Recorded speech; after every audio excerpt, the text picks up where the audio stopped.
الحمد للہ رب العالمین والصلاة والسلام علی سید المرسلین اما بعد فاعوذ باللہ من الشیطان الرجیم بسم اللہ الرحمن الرحیم قال اللہ تبارک و تعالی فی القرآن المجید وقولوا للناس حسنا صدق اللہ العظیم۔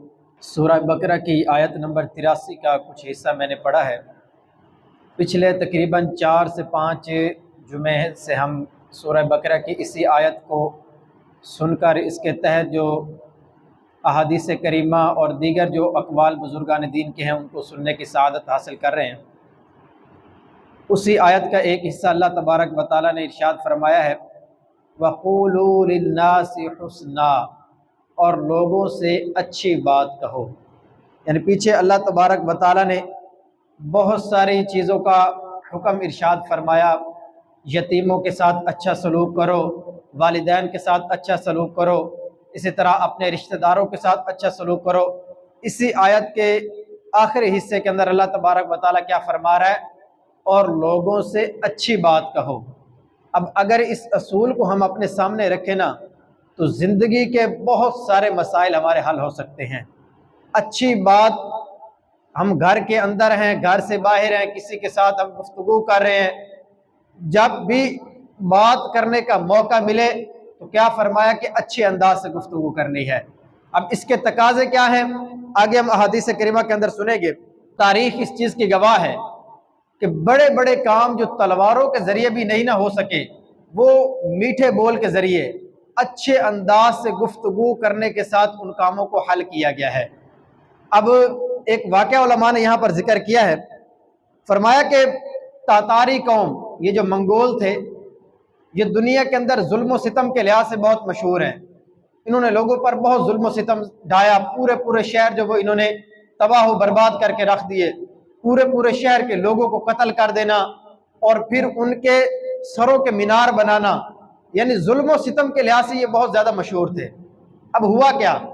ہلاکو خان کا بیٹا تھا، اس کا نام تھا تیگودار خان۔ اب ظاہر سی بات ہے ان کا ظلم و ستم تو دنیا میں مشہور تھا۔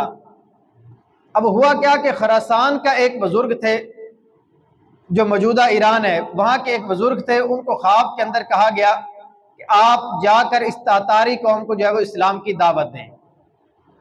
انہوں نے اپنے سفر کا سامان باندھا اور وہاں پر جو ہے وہ تاتاری قوم کے پاس چلے گئے۔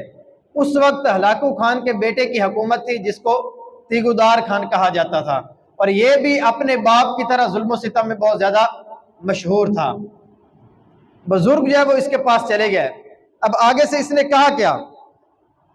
اب ظاہر سی بات ہے ان بزرگوں کا جو حلیہ تھا وہ نبی کریم علیہ السلام کی سنت کے مطابق سر پہ امامہ، چہرے پہ داڑھی، سنت کے مطابق لباس تھا۔ جب وہ اس کے پاس پہنچے تو اس نے ان کا مذاق اڑانے کی نیت سے ان کو کہتا ہے کہ آپ کی داڑھی کے بال اچھے ہیں یا میرے کتے کی دم اچھی ہے؟ اب جملے پر غور کریں کہ کتنا تیکھا اور کڑوا جملہ ہے، غصہ دلانے والی بات ہے، اور ظاہر سی بات ہے کہ بندے کو غصہ آتا بھی ہے۔ اس نے کیا کہا کہ تمہاری داڑھی کے بال اچھے ہیں یا میرے کتے کی دم اچھی ہے؟ انہوں نے آگے سے غصہ نہیں کیا بلکہ انہوں نے بڑے پیارے انداز سے اس کو بات کہی کہ در حقیقت میں بھی اپنے خالق و مالک اللہ تبارک و تعالیٰ کا کتا ہی ہوں۔ اگر میں اس کے احکامات کے مطابق زندگی گزاروں اور اپنے مالک کو خوش کرنے میں کامیاب ہو جاؤں تو میں اچھا ہوں، وگرنہ تمہارا کتا مجھ سے اچھا ہے، کیونکہ کم از کم وہ تمہارا وفادار تو ہے ہی صحیح۔ کیسے پیارے جملے تھے۔ اس نے کیا کہا کہ ان کی داڑھی کو کتے سے تشبیہ دے رہے ہیں، لیکن آگے سے انہوں نے جواب کیا دیا کہ در حقیقت میں بھی اپنے خالق و مالک کا کتا ہی ہوں۔ اگر میں اپنے خالق و مالک کو خوش کرنے میں کامیاب ہو جاؤں تو میں اچھا، وگرنہ تمہارے کتے کی دم مجھ سے اچھی ہو جائے گی۔ کیوں؟ کہ وہ تمہارا وفادار ہے، وہ تمہاری بات ماننے والا ہے۔ جو ہی بزرگوں نے یہ جملے کہے نا تو یہ جملے اس کے دل پر اثر کر گئے۔ اس بات کا اس کے دل پر اتنا اثر ہوا، وہ بزرگوں کو وہ اپنے گھر لے گیا، کہا کہ آپ میرے مہمان ہیں، یہاں پر جتنے دن آپ نے گزارنے ہیں میرے پاس رہیں، میں آپ کی مہمان نوازی کروں گا۔ وہ جب بھی آپ کے پاس آتا، آپ نے اس کے پاس رہائش رکھ لی، جب بھی وہ بزرگوں کے پاس آتا اچھے انداز سے ان کی مہمان نوازی کرتا، وہ بھی اسے نبی کریم علیہ السلام کے دین کی طرف نیکی کی دعوت دیتے رہے، دین اسلام کی طرف بلاتے رہے۔ ایک دن آخر کار اس نے اسلام قبول کر لیا، اور اس کی وجہ سے پوری تاتاری قوم نے دین اسلام قبول کر لیا۔ اور یوں جو کام تلواروں کے ذریعے نہیں ہو پایا تھا، اور انہوں نے اتنا ظلم و ستم دنیا پر ڈھا دیا تھا، وہ کام ایک میٹھے جملے کی وجہ سے، ایک پیارے بول کی وجہ سے ہو گیا، اور انہوں نے دین اسلام کو قبول کر لیا، اور اس کی وجہ سے اس کی پوری قوم نے دین اسلام قبول کر لیا۔ تو یہ ہے اچھے انداز سے گفتگو کرنے کا نتیجہ، کہ اگر بندہ کسی کے ساتھ پیارے انداز سے گفتگو کرے، اس کے ساتھ تیکھے انداز سے، کڑوے انداز سے بات کرنے کے بجائے پیار بھرے انداز سے گفتگو کرے، تو کتنے بڑے بڑے کام جو ہے اس کے ذریعے کیے جا سکتے ہیں۔ تو علماء کرام فرماتے ہیں اس سے پتہ کیا چلا؟ اس سے پتہ یہ چلتا ہے کہ اچھے انداز سے گفتگو کرنے کی وجہ سے بندہ بہت سارے دنیا کے وہ کام جو دیگر ذرائع سے ہونا ناممکن ہو جاتے ہیں، وہ بندہ اس انداز سے کرنے میں کامیاب ہو جاتا ہے۔ ہمیں اپنے اوپر غور کرنا چاہیے کہ آج اگر ہمیں گفتگو کرنے کا موقع ملتا ہے گھر کے اندر یا گھر سے باہر، تو ہمارا انداز کیسا ہوتا ہے؟ نبی کریم صلی اللہ تعالی علیہ وسلم آپ ارشاد فرماتے ہیں لوگوں میں بدترین وہ شخص ہے جو گھر والوں پر تنگی کرتا ہے۔ اب سوال کیا گیا، پوچھا گیا کہ کیسی تنگی؟ یا رسول اللہ کیسی تنگی یہاں سے مراد ہے؟ نبی کریم صلی اللہ علیہ وسلم نے ارشاد فرمایا جب وہ گھر آتا ہے تو اس کی بیوی ڈر جاتی ہے اور اس کے بچے بھاگ جاتے ہیں، جو ہی گھر سے باہر نکلتا ہے تو گھر والے خوش ہو جاتے ہیں۔ گویا ایک مصیبت تھی جو ان سے ٹال گئی ہے۔ یہ حدیث پاک کے الفاظ ہیں۔ کیا فرمایا کہ بدترین ہے وہ شخص جو اپنے گھر والوں پر تنگی کرتا ہے۔ اب تنگی کیسی ہے کہ جب بھی وہ گھر میں آتا ہے تو گھر والے ڈر جاتے ہیں کہ اب چھوٹی چھوٹی باتوں پر غصہ جھاڑا جائے گا، چھوٹی چھوٹی باتوں پر بچوں کو مارنے لگ جانا، گالیاں دینے لگ جانا، بیوی پر غصہ کرنے لگ جانا، اس کو مارنے لگ جانا۔ تو نبی کریم علیہ السلام کیا فرما رہے ہیں کہ ایسا شخص بدترین ہے، جب بھی گھر میں آتا ہے تو اس کے بیوی بچے ڈر جاتے ہیں، بچے اس کے قریب آنے کے بجائے دور بھاگتے ہیں کہ ایسا نہ ہو کہ کوئی چھوٹی سی غلطی ہو جائے اور ہمیں مار پڑنا شروع ہو جائے، گالیاں دینا شروع ہو جائیں۔ اور جب وہ گھر سے چلا جاتا ہے تو گھر والے سکون میں آ جاتے ہیں کہ جتنی دیر باہر کام کاج پہ رہیں گے، اپنی جاب پر رہیں گے تو گھر کے اندر امن اور سکون رہے گا۔ تو غور کریں، حدیث پاک کے اندر ایسے شخص کو بدترین فرمایا گیا ہے۔ ہم اپنے اوپر غور کریں کہ اپنے بیوی بچوں کے ساتھ ہمارا رویہ کیسا ہے۔ ہم جب گھر کے اندر آتے ہیں تو گھر میں سکون بڑھتا ہے یا بد سکونی بڑھ جاتی ہے؟ ہمارے بیوی بچے ہمارے قریب آتے ہیں، بچے اپنے باپ کا پیار لینے کے لیے قریب آتے ہیں یا دور بھاگتے ہیں؟ اگر چھوٹی سی غلطی ہو گئی تو گالیاں پڑنا شروع ہو جائیں گی، مار پیٹ شروع ہو جائے گی، وہ بیچارے اپنے باپ سے دور بھاگ رہے ہوتے ہیں۔ اس کا نتیجہ کیا نکلتا ہے کہ باپ سے اتنی دوری ہو جاتی ہے کہ وہ کوئی بھی بات اپنے باپ سے شیئر ہی نہیں کر سکتے، اپنے باپ کو بتا ہی نہیں سکتے، اور یوں ایک اچھے انداز سے تربیت کرنے کا باپ بند ہو جاتا ہے۔ بتا اپنی اولاد کی اچھے انداز سے تربیت بھی پھر نہیں کر پاتا۔ تو اس حدیث پاک کو اگر بندہ اپنے سامنے رکھے نا، اور جو قرآن پاک کی آیت ہے کہ اچھے انداز سے گفتگو کرنی ہے، جس کے ساتھ بھی پیش آنا ہے نرم رویے کے ساتھ، اچھے انداز کے ساتھ پیش آنا ہے، تو اس کی برکت سے بچے ہمارے قریب بھی آئیں گے اور ان کی اچھے انداز سے تربیت کرنے میں بھی ہم کامیاب ہو جائیں گے۔ نبی کریم صلی اللہ تعالی علیہ وسلم آپ کا انداز کتنا کریمانہ تھا۔ حضرت انس رضی اللہ تعالیٰ عنہ آپ فرماتے ہیں کہ میں 10 سال نبی کریم علیہ السلام کی بارگاہ میں حاضر رہا، آپ کی خدمت کرتا رہا، لیکن فرماتے ہیں کہ ان 10 سالوں کے اندر ایک بار بھی نبی کریم علیہ السلام نے مجھ سے یہ نہیں فرمایا فلاں کام کیوں نہیں کیا یا فلاں کام کیوں کیا ہے۔ فرمایا ایسے انداز سے پورے 10 سال کے اندر ایک مرتبہ بھی نبی کریم علیہ السلام نے اس انداز سے میرے ساتھ بات چیت نہیں کی۔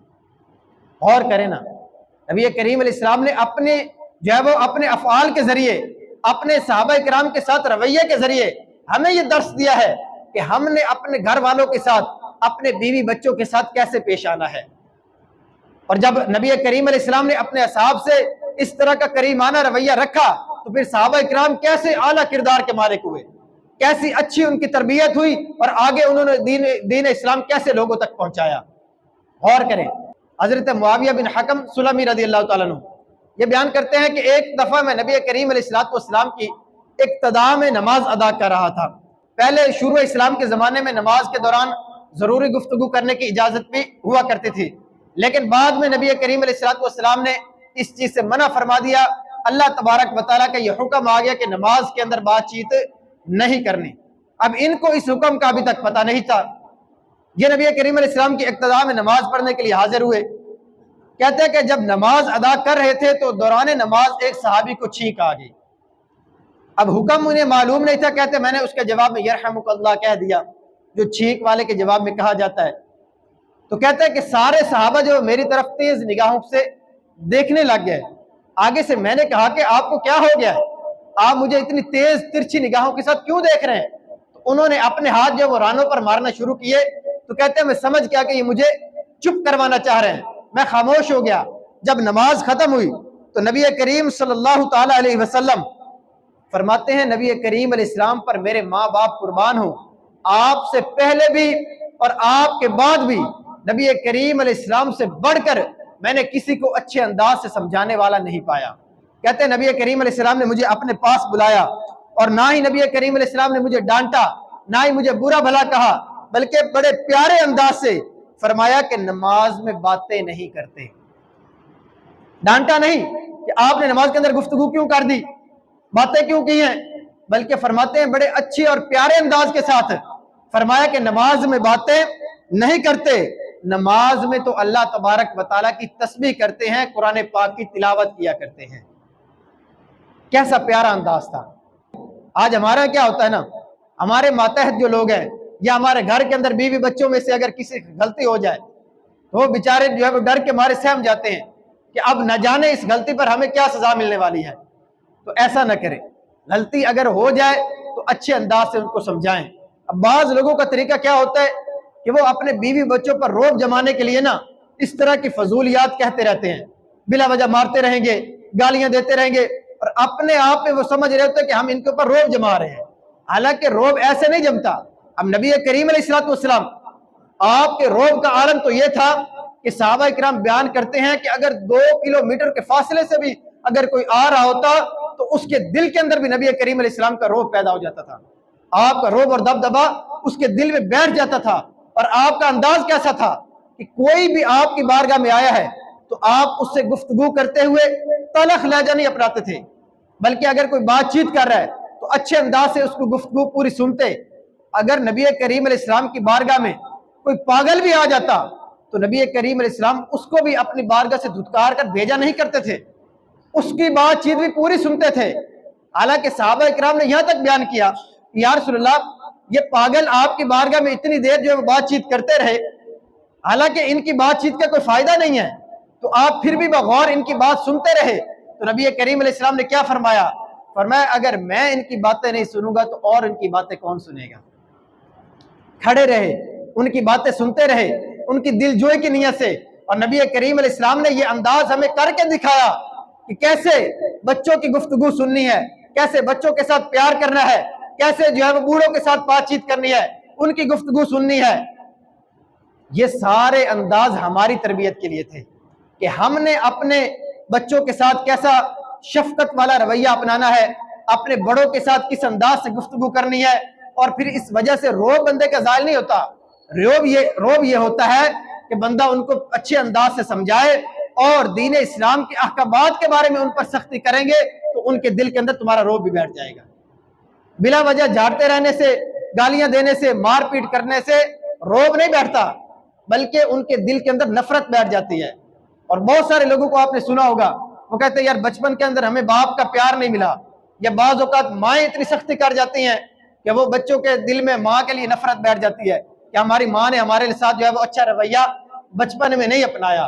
تو یہ چیزیں بچوں کے ذہن کے اندر جو ہے وہ ایک منفی تاثر پیدا کرتی ہیں، تو ہمیں ان چیزوں سے بچنا چاہیے۔ نبی کریم صلی اللہ تعالی علیہ وسلم آپ ارشاد فرماتے ہیں جنت میں ایسے بالا خانے ہیں، ایسے مکانات ہیں جن کے باہری حصے اندر سے اور اندر کے حصے باہر سے نظر آتے ہیں۔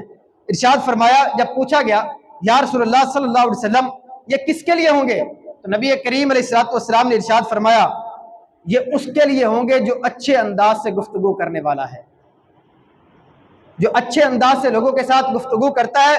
فرمایا اللہ تبارک و تعالیٰ وہ مکانات، وہ محلات، وہ بالا خانے اسے جنت کے اندر عطا فرمائے گا۔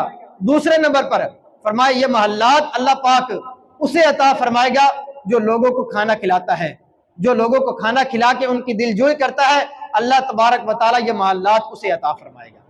اب دیکھیں نا، اچھے انداز سے گفتگو کرنے کی کتنی پیاری بشارت ہے، اور اچھے انداز سے گفتگو کرنے کو حدیث پاک کے اندر صدقہ قرار دیا گیا ہے۔ صرف مال کے ذریعے صدقہ نہیں ہوتا، بلکہ اگر کسی سے آپ اچھے انداز سے، پیار بھرے انداز سے گفتگو کرتے ہیں تو اللہ تبارک و تعالیٰ اس پر بھی صدقہ کرنے کا ثواب عطا فرماتا ہے۔ یہ سارے انداز احادیث کے اندر ہمیں بتائے گئے ہیں تاکہ ہم ان پر عمل کریں اور اپنی زندگی جو ہے وہ اچھے انداز سے گزارنے میں کامیاب ہو جائیں۔ نبی کریم صلی اللہ تعالیٰ علیہ وسلم، صحابی رسول حضرت جابر رضی اللہ تعالیٰ عنہ سے روایت ہے کہ نبی کریم علیہ السلام نے فرمایا، بے شک تم میں سے سب سے زیادہ مجھے پیارا اور قیامت کے دن میرے سب سے زیادہ قریب وہ ہوگا جو لوگوں میں سب سے زیادہ اچھے اخلاق والا ہوگا۔ نبی کریم علیہ السلام کیا فرما رہے ہیں کہ تم میں سے سب سے زیادہ پیارا مجھے وہ ہے، اور قیامت کے دن میرے سب سے زیادہ قریب بھی وہ ہوگا جو لوگوں میں سب سے زیادہ اچھے اخلاق کا مالک ہے۔ بات چیت کرتے ہوئے اس کا انداز جو ہے وہ اچھا ہوتا ہے، تلخ لہجے کے ساتھ، کڑوے لہجے کے ساتھ بات چیت نہیں کرتا۔ اور آگے کیا ارشاد فرمایا کہ تم میں سے مجھے سب سے زیادہ ناپسند اور قیامت میں سب سے زیادہ مجھ سے دور وہ ہوگا جو برے اخلاق والا ہے اور زیادہ باتیں کرنے والا، منہ پھٹ اور منہ بھر کر باتیں کرنے والا ہوگا۔ غور کریں، نبی کریم علیہ السلام سے قیامت کے دن ایسا شخص بہت زیادہ دور ہوگا، اور جو نبی کریم علیہ السلام سے قیامت کے دن دوری پر ہوگا نا، اللہ تبارک و تعالیٰ کے غضب سے وہ بچ نہیں سکے گا۔ اور جسے قیامت کے دن نبی کریم علیہ السلام کا قرب نصیب ہو گیا، نبی کریم علیہ السلام کے وہ قریب ہوا، تو اس کی برکت سے اللہ تبارک و تعالیٰ کے عذاب سے بھی محفوظ ہی رہے گا۔ تو یہ نسخہ کیسے مل سکتا ہے؟ فرمایا اچھے اخلاق والا ہو، بات چیت کرتے ہوئے اس کا جو ہے وہ لہجہ زیادہ تلخ نہ ہو، دل آزاری کرنے والا لہجہ نہ ہو۔ بعض اوقات ہمارے کیا ہوتا ہے نا، جب بھی کسی کے ساتھ بات چیت کرتے ہیں تو انداز ہی ایسا ہوتا ہے کہ لوگ اس سے بچتے پھر رہے ہوتے ہیں، یار اس کے ساتھ بات چیت کرنی ہے تو آگے سے اس نے کوئی کڑوی بات کرنی ہے، کوئی آگے سے اس نے غلط بات کہنی ہے، تو لوگ اس سے بچ رہے ہوتے ہیں۔ تو اس طرح لوگوں کے دلوں میں بھی اس کی نفرت جو ہے وہ بیٹھ جاتی ہے، اور اللہ تبارک و تعالیٰ کی بارگاہ میں بھی ایسا شخص ناپسندیدہ ترین جو ہے وہ لکھ دیا جاتا ہے۔ نبی کریم علیہ السلام کے اتنے پیارے انداز، اب غور کریں، موقع کی مناسبت سے اگر ہم کسی کے پاس جا رہے ہیں، اگر مسکرانے کا موقع ہے تو اس سے گفتگو کرتے ہوئے بندہ تھوڑا مسکرا دے، اس کے دل میں جو ہے محبت اور بڑھ جائے گی۔ لیکن ہمارے ہاں کیا ہوتا ہے، مسکرانے کا بھی موقع ہوتا ہے وہ بالکل منہ پھولا ہوا رکھا ہوتا ہے، بات چیت کرتے ہوئے ایسے جو ہے وہ اپنا روب جمانے کے لیے یا کوئی اور بات ذہن میں ہوتی ہے تو بالکل سیریس ہو کر بات چیت کر رہے ہوتے ہیں۔ اس کا فائدہ نہیں ہے، بلکہ بات چیت کرتے ہوئے اگر مسکرانے کا موقع ہے تو بندہ تھوڑا مسکرا دے، اچھے انداز سے گفتگو کرے، تاکہ اگلے کے دل کے اندر بھی بندے کی محبت جو ہے وہ پیدا ہو، اور اگر سنت پر عمل کرنے کی نیت ہوگی تو اس کی برکت سے اللہ تبارک و تعالیٰ اس کا ثواب بھی عطا فرما دے گا۔ نبی کریم علیہ السلام حضرت عبداللہ بن عباس رضی اللہ تعالیٰ عنہ فرماتے ہیں کہ نبی کریم علیہ السلام جب بھی گفتگو فرماتے تو آپ کے مبارک منہ سے نور کی لہریں نکلا کرتی تھی، یعنی نبی کریم علیہ السلام مسکرا کے گفتگو کیا کرتے تھے۔ اب نور کی لہریں تو ہمارے منہ سے نکلنے کو رہی، لیکن کم از کم ہم بات چیت کرتے ہوئے اپنا لہجہ تو اچھا رکھ سکتے ہیں نا، اگر مسکرانے کا موقع ہے تو مسکرا تو سکتے ہیں نا۔ اگر اس طرح اپنا منہ بنا کے رکھیں گے تو لوگ ہم سے جو ہے وہ دور ہوتے چلے جائیں گے۔ سب سے پہلے بندے کو گفتگو کرنے کے آداب معلوم ہونے چاہیے، جو کہ آج کل بدقسمتی یہ ہے کہ ہم میں سے بہت سے لوگوں کو معلوم ہی نہیں ہوتے۔ پہلے نمبر پر علماء کرام فرماتے ہیں کہ موقع کی مناسبت سے جب بھی گفتگو کریں تو مسکرانا چاہیے۔ اگر مسکرانے کا موقع ہے تو مسکرا لیں، اور ظاہر سی بات ہے اگر کوئی غم کا موقع ہے تو اس موقع کے اوپر مسکرانے کی اجازت نہیں ہے۔ نبی کریم علیہ السلام کا عمل آپ کے سامنے ہے۔ دوسرے نمبر پر علماء کرام فرماتے ہیں کہ جب بھی کسی کے ساتھ بات چیت کرے تو چیخ کر بات چیت نہیں کرنی چاہیے۔ لوگ بعض اوقات اپنا روب جمانے کے لیے اور اپنی بات منوانے کے لیے چیخ کر چلا کر باتیں کر رہے ہوتے ہیں، اور یہ سمجھتے ہیں کہ اس طرح بات کرنے سے ہماری بات جو ہے وہ زیادہ اثر کرے گی۔ حالانکہ اللہ تبارک و تعالیٰ نے قرآن کریم میں کیا ارشاد فرمایا ہے؟ فرمایا کہ اپنی آواز پست رکھو، بے شک سب سے بری آواز گدھے کی آواز ہے۔ اب گدھا چیخ چلا رہا ہوتا ہے نا، لیکن لوگوں کے اندر اس کی آواز ناپسندیدہ ہے، لوگ اس کی آواز سننے کو پسند نہیں کرتے۔ تو اگر ہم بھی کسی سے بات چیت کر رہے ہیں، اگر چیخ چیخ کر باتیں کریں گے تو اس کا اگلے کے اوپر اثر ہونے کے بجائے بلکہ وہ آپ سے نفرت کرنے لگ جائے گا، اس کو آپ کی بات جو ہے وہ پسند نہیں ہوگی۔ تو اس لیے فرمایا کہ جب بھی بات چیت کریں تو گفتگو کرنے کے آداب میں سے یہ ہے کہ بندہ پست لہجے کے اندر، دھیمے لہجے کے اندر گفتگو کرے۔ اگر چلا چلا کر باتیں کریں گے تو اس کا آگے سے اثر ہونے کے بجائے لوگوں کے دلوں میں نفرت بیٹھ جاتی ہے، یار جب بھی یہ گفتگو کرتا ہے تو چلانا شروع کر دیتا ہے۔ اور قرآن کریم کے اندر چلانے والے کو کس کے ساتھ تشبیہ دی گئی ہے؟ گدھے کی آواز کے ساتھ۔ اب اس سے اندازہ لگائیں کہ کتنی ناپسندیدہ یہ بات ہے۔ تیسرے نمبر پر علماء کرام فرماتے ہیں کہ جب بھی کسی کے ساتھ گفتگو کریں تو اس کو برے القاب کے ساتھ مخاطب نہ کریں۔ ہمارے ہاں یہ بالکل بندوں کا معمول بن جاتا ہے لوگوں کا کہ جب بھی کسی کے ساتھ بات چیت کرتے ہیں تو اس کو برے القاب کے ساتھ بلا رہے ہوتے ہیں۔ اگر کسی کا قد تھوڑا سا لمبا ہے تو اس کو کہیں گے لمبو، کسی کا قد تھوڑا سا چھوٹا ہے تو اس کو چھوٹو کہیں گے۔ حالانکہ اگر اس ہمارے انداز کے ذریعے اگلے کی دل آزاری ہو رہی ہے تو یہ ناجائز اور حرام ہے، اللہ تبارک و تعالیٰ کی بارگاہ میں یہ ناپسندیدہ ترین عمل ہے۔ لیکن ہمارا یہ معمول بن گیا ہے کہ ہم نے اپنے ارد گرد اپنے رشتہ داروں کے، دوست احباب کے برے القاب رکھے ہوتے ہیں، ان کے الٹے نام لے کر ان کو پکار رہے ہوتے ہیں، جس کی وجہ سے اگلے کی دل آزاری ہو رہی ہوتی ہے۔ اور بعض اوقات جب کوئی چلا جاتا ہے، مثال کے طور پر کوئی بندہ تھوتلا ہے، اب اس کی زبان میں لکنت ہے، بات کرتے ہوئے بیچارہ ٹھہر ٹھہر کر باتیں کر رہا ہے۔ اب ہوتا کیا، جب وہ بات چیت کر کے چلا جائے گا پیچھے سے اس کی غیبت کر رہے ہوتے ہیں، اس کی جو ہے وہ نکالی کر رہے ہوتے ہیں کہ یار یہ اس طرح جو ہے وہ اٹک اٹک کر باتیں کر رہا تھا۔ حالانکہ علماء کرام نے فرمایا کہ دونوں صورتوں میں یہ ناجائز ہے۔ اس کے سامنے اس طرح کا انداز کریں گے اس کی دل آزاری ہوگی اور یہ ناجائز و حرام، اس کے چلے جانے کے بعد کریں گے تو یہ اس کی غیبت ہوگی اور غیبت بھی ناجائز اور حرام ہے۔ تو جب بھی کسی سے گفتگو کرنی ہے تو اس کو برے القاب سے بلانے کے بجائے اس کا نام لے کر پکاریں۔ اگر کوئی عمر میں بڑا ہے تو اس کو جو ہے وہ اچھے انداز سے کہہ کر جو ہے وہ مخاطب کریں، اور عمر میں چھوٹا بھی ہے اب اس کا مطلب یہ نہیں کہ ہم بدتمیزی والے الفاظ میں جو ہے وہ گفتگو کریں۔ نبی کریم علیہ السلام کا علماء نے یہاں تک ارشاد لکھا ہے کہ جس کسی نے مسلمان کو اس کے نام کے علاوہ کسی برے القاب سے پکارا اس پر اللہ تبارک و تعالیٰ کے فرشتے لعنت کرتے ہیں۔ غور کریں کتنی زیادہ وعید ہے۔ ہم اپنے آپ پر فخر کر رہے ہوتے ہیں کہ ہم نے اس کا کوئی الٹا نام لے کر اس کو پکار لیا ہے، اور بعض اوقات تو دوستوں میں بے تکلفی ہوتی ہے تو وہ کسی کو اس طرح کے ناموں کے ساتھ پکار رہے ہوتے ہیں۔ حالانکہ حدیث پاک کے اندر کیا ارشاد فرمایا کہ اللہ تبارک و تعالیٰ کے فرشتے ایسے شخص پر لعنت فرماتے ہیں۔ آگے علماء کرام فرماتے ہیں کہ جب بھی کسی سے گفتگو کریں تو تکلیف دہ انداز بندے کا نہیں ہونا چاہیے۔ بعض اوقات گفتگو کرتے ہوئے ہمارا انداز اتنا کڑوا ہوتا ہے کہ اگلا بندہ ہماری گفتگو سننے کے لیے تیار ہی نہیں ہوتا، یار یہ جب بھی بات کرتا ہے تو کوئی کڑوی بات ہی کرتا ہے، دل دکھانے والی بات ہی کرتا ہے۔ تو ایسا انداز نہیں اپنانا چاہیے۔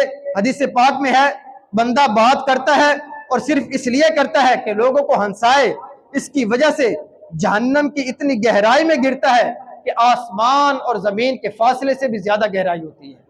غور کریں کہ دو چار دوست اکٹھے ہوتے ہیں نا تو وہ ایک کو ٹارگٹ کر کے اس کو جو ہے وہ باتوں کے اوپر ہنسیں گے، اس کو جو ہے وہ اس کی دل آزاری کریں گے، اس کے اوپر جو ہے وہ بات چیت کرتے ہوئے اس کو مذاق اڑائیں گے اس کا، تو اب وہ بیچارے کی دل آزاری ہو رہی ہوتی ہے۔ تو فرمایا کہ اب بندہ تو یہ سمجھ رہا ہوتا کہ میں تو لوگوں کو ہنسا رہا ہوں، میں تو دیگر دوستوں کو ہنسا ہنسا کے باتیں کر رہا ہوں۔ فرمایا اس کو پتہ نہیں ہوتا کہ وہ جہنم کی اتنی گہرائی میں گرتا جا رہا ہے کہ آسمان اور زمین سے بھی زیادہ فاصلہ ہے اس کا۔ غور کریں کہ گفتگو کرنے کے دین اسلام کے اندر کتنے اچھے انداز ہمیں بتائے گئے ہیں۔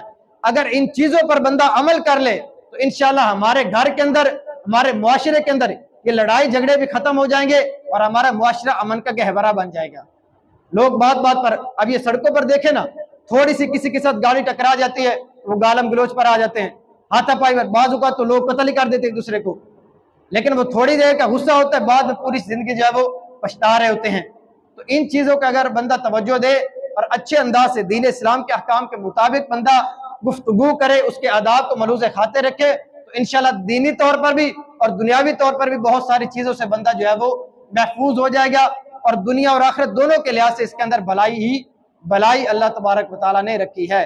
اللہ پاک ہمیں عمل کرنے کی توفیق عطا فرمائے، آمین بجاہ نبی الامین صلی اللہ علیہ وسلم۔